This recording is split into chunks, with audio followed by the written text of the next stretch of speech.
कक्षा 10 के गणित के पेपर के लिए एक बहुत महत्वपूर्ण क्वेश्चन के बारे में बात करेंगे। जो क्वेश्चन है कि सिद्ध कीजिए कि √5 एक अपरिमेय संख्या है। तो ये क्वेश्चन परीक्षा की दृष्टि से बहुत महत्वपूर्ण है। तो आइए इसको सॉल्व करते हैं, हल करेंगे। हम इसमें लिखेंगे कि जो क्वेश्चन दिया गया है कि √5 एक अपरिमेय संख्या है, तो हमें इसको परिमेय संख्या मानना होता है। हम इसको मानेंगे कि माना √5 एक परिमेय संख्या है। क्वेश्चन कह रहा है कि √5 एक परिमेय संख्या है, लेकिन हमें सॉल्व करते समय हमें इसको परिमेय संख्या मानना होगा। परिमेय संख्याएं वे संख्याएं होती है जिन्हें हम p/q के रूप में लिख सकते हैं। जैसे हम इसको लिखेंगे √5 बराबर a/b, जहां b does not equal to 0। जो v की वैल्यू है वो 0 नहीं होनी चाहिए, और a और b सह अभाज्य संख्याएं हैं। सह अभाज्य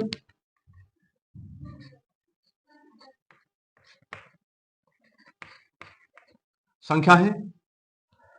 तो इसके लिए हमें √5 बराबर a/b लिखा हुआ है, हम इसकी थोड़ी सी फ्रैक्शन को सॉल्व कर लेंगे। √5 के नीचे 1 मान लेंगे और b का गुणा √5 में करेंगे तो हो जाएगा √5 into B is equal to a का गुणा a में करेंगे तो a रहेगा। इसके बाद हमें दोनों पक्षों का वर्ग करना होता है।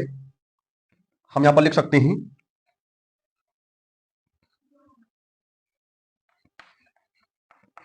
दोनों पक्षों का वर्ग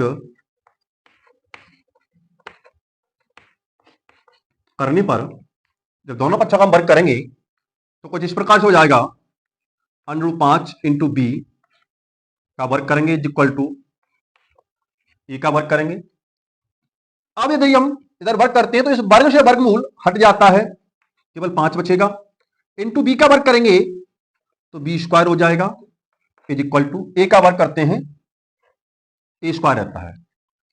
हमें यहां पर दिखाई देता है कि b² का गुणांक 5 है, ए के बट्टे में पहुंच जाएगा। तो जो कुछ इस प्रकार से हो जाएगा b² is equal to a² बटे 5, जिसे हम समीकरण नंबर 1 मान सकते हैं। अब इसमें हमें दिखाई दे रहा है कि 5 का भाग लग रहा है a² में, तो हम इसको लिखेंगे a², 5 से विभाज्य है,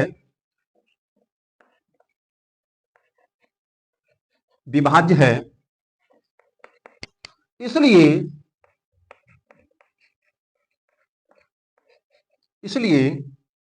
ए भी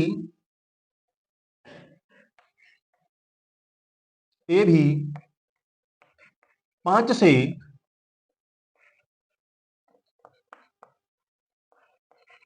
विभाजित होगा। तो हमने यहां पे देखा कि a² 5 से विभाजित हो रहा है, तो a भी 5 से विभाजित होगा। जैसे a² को हम ऐसे लिख सकते हैं a इंटू ए बटे में 5 रहेगा। तो कहीं ना कहीं ये a भी इस 5 से विभाजित हो रहा होगा। तो इसलिए हमने इसको लिखा है कि a² 5 से विभाज्य है, इसलिए a भी 5 से विभाजित होगा। इसी प्रकार आगे हम इसमें लिखेंगे कि माना इसमें हमें 2 चरपद दिए गए हैं a और b। हम ए के बराबर कोई एक नया चर पद मान लेंगे, जैसे कि ए बराबर हमने माना सी, और सी के साथ हम वो संख्या रख देते हैं जो हमें क्वेश्चन में दी गई होती है। यहां पर हमें 5 दिया गया है अंड के अंदर, तो इसके साथ हम लगा देंगे 5, तो हो जाएगा ए बराबर 5c। कितना हो जाएगा? ए बराबर 5c। समीकरण 1 से समीकरण 1 से समीकरण क्या कहता है कि बी स्क्वायर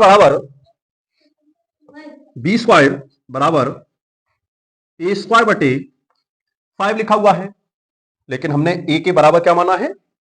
5c माना है, 5c माना है। हम यहां पर लगा देंगे ए के स्थान पर बी स्क्वायर बराबर ए के स्थान पर 5c लगा देंगे, बटे 5 हो जाएगा। तो B square is equal to, जब 5 का वर्ग करते हैं तो 25 होता है, सी का वर्ग करते हैं सी स्क्वायर होता है, वटे में 5 लिखा हुआ है। अब यहां पर हम 5 से 5 काटेंगे एक बार और 25 को काटेंगे 5 बार, तो बचेगा हमारे पास बी स्क्वायर बराबर ये 5 और ये सी स्क्वायर। इसी प्रकार से ये सी स्क्वायर का गुणांक 5 है, बी स्क्वायर के बट्टे में आ जाएगा, तो जो हो जाएगा बी स्क्वायर बटा 5 is equal to C square. अब यहां पर देखेंगे कि जो बी स्क्वायर है वो 5 से डिवाइड हो रहा है, तो हम इसको इसी प्रकार से लिख देंगे कि बी स्क्वायर 5 से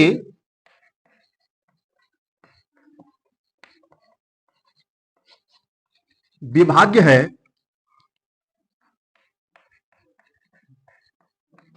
इसलिए बी भी 5 से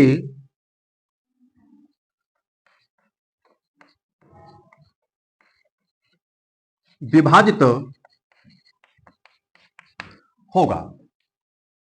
यानी हम कह सकते हैं, हम अब लिखेंगे, हम कह सकते हैं कि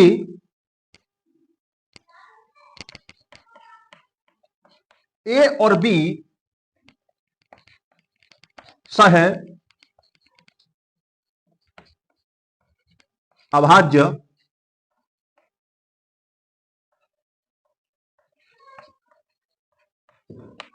नहीं।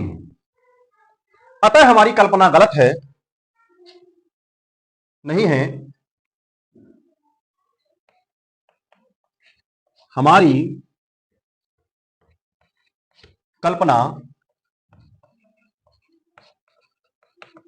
गलत है, अतः √5 एक